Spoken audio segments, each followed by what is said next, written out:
ప్రతి కేంద్రం అనేటువంటిది ఒక నెల రోజుల పాటు కొనసాగుతుంది.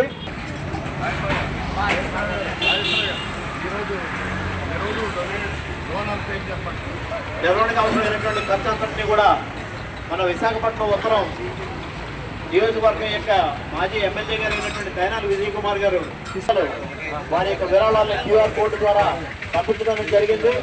వారందరికీ కూడా ధన్యవాదాలు.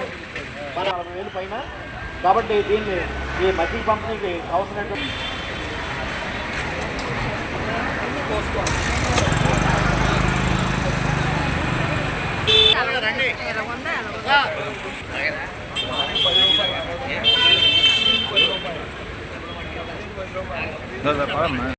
సీతారామరాజు విజ్ఞాన కేంద్రం ఆధ్వర్యంలో అల్లూరి సీతారామరాజు 102వ వర్ధంతి సభ జరుగుతుంది.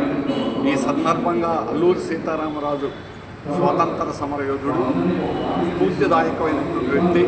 తన ప్రాణాలని పణంగా పెట్టి బ్రిటిష్ సామ్రాజ్యవాదానికి వ్యతిరేకంగా పోట్లాడి బ్రిటిష్ వాడిని గడగడలాడించినటువంటి ఆంధ్ర రాష్ట్రంలో చెప్పుకోదగినటువంటి గొప్ప వ్యక్తి అల్లూరి సీతారామరాజు. అటువంటి వారిని ఈరోజు తలుచుకోవడం అంటే వారు సామ్రాజ్యవాదాన్ని బ్రిటిష్ సామ్రాజ్యవాదానికి వ్యతిరేకంగా పోట్లాడిన యోధుడు. ఈరోజు కూడా సామ్రాజ్యవాదం ప్రమాదం అనేది అమెరికన్ సామ్రాజ్యవాదం ఈరోజు ఏ దేశం మీదైనా దాడి చేస్తుంది.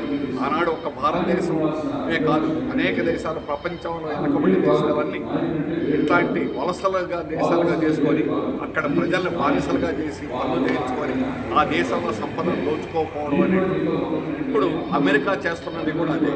అమెరికా ప్రభుత్వం ఇరాన్ దేశం మీద ఈరోజు ఎందుకు దాడి చేస్తుంది? ఆయిల్ని అక్కడి నుంచి కైవసం చేసుకోవడానికి, కొల్లగొట్టడానికి చేస్తుంది. ఇరాన్ మీద, ఇరాక్ మీద చేయడం అనేటువంటిదే కాదు, ఏ దేశాన్నైనా కూడా నేను చెప్పినట్టు వినాలా.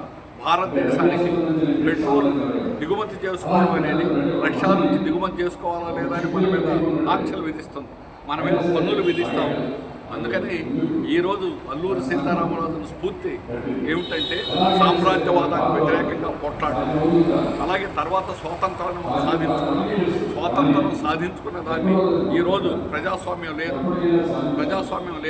లౌకికత్వం లేదు, రాజ్యాంగం పునాదులని ఫెడరలిజం, రాష్ట్రాలకు స్వేచ్ఛ అనేది లేదు, గవర్నర్ల పాలన ఇష్టం వచ్చినట్టుగా గవర్నర్లు పరిపాలిస్తూ ఉన్నారు కేంద్రానికి అనుకూలంగా.